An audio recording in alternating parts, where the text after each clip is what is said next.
Israel Hamas में जारी सैन्य तनातनी के बीच लेबनान का हिजबुल्लाह आतंकी संगठन भी कूद पड़ा है। इसके बाद से मिडिल ईस्ट में तनाव चरम पर पहुंच गया है। हिजबुल्लाह लड़ाकों ने लगातार हमले कर इजरायल की नाक में दम कर दिया है। हिजबुल्लाह अब तक ताकतवर मिसाइलों के बूते इजरायल को कड़ी चुनौती पेश कर रहा है। हाल ही में हिजबुल्लाह चीफ हसन नसरल्लाह ने इजरायली पीएम नेतन्याहू को चेतावनी दी कि खून का बदला खून से लिया जाएगा।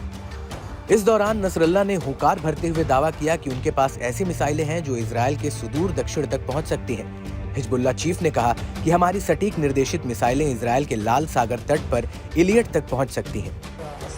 आतंकी संगठन हिजबुल्लाह ने एक वीडियो जारी कर अपनी सुपर पावरफुल मिसाइल की भी नुमाइश कर इजरायल को कड़ा संदेश दिया है।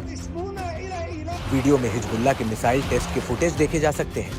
साथ ही इन मिसाइलों की सीमा को बताने वाले मैप भी देखे जा सकते हैं जो दक्षिणी कब्जे वाले फिलिस्तीन तक पहुंचने का मादा रखते हैं। खास तौर से कियर्त शमोना से लेकर इलियट तक इजरायली लक्ष्यों पर हमला कर सकते हैं। हसन नसरल्लाह ने इजरायली पीएम नेतन्याहू को आगाह किया कि हिजबुल्लाह के धाकड़ रॉकेट्स हमलों के 2 मिलियन इजरायलियों के विस्थापन से निपटने के लिए शेल्टर्स और टेंट तैयार करने चाहिए। ऐसा दावा किया गया कि चरमपंथी संगठन के मुखिया की धमकी के बाद इजरायली मीडिया ने उत्तरी बस्तियों में सैन्य जमावड़े की वृद्धि में सूचना दी। इजरायली चैनल KAN की माने तो नसरल्लाह के भाषण के चलते इजरायली कब्जे वाले अधिकारियों ने उत्तर में कई सड़कों को अवरुद्ध किया।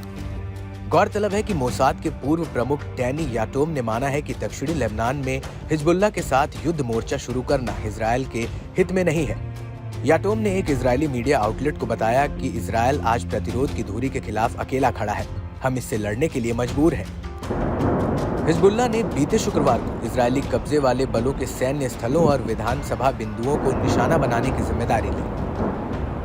हिजबुल्लाह ने दावा किया कि उसने डोवेव बैरक के आसपास इजरायली कब्जे वाले सैनिकों के असेंबली पॉइंट को मिसाइलों से निशाना बनाया, जिससे उनकी तैनाती पर बड़ी क्षति हुई है। इस तरह प्रतिरोध ने रम्या स्थल पर तैनाती इजरायली सैनिकों के एक समूह को निशाना बनाया, जिसके सीधे हमले की पुष्टि हुई और कई लोग हताहत हुए, जिसमें कम से कम एक सैनिक की मौत हो गई है।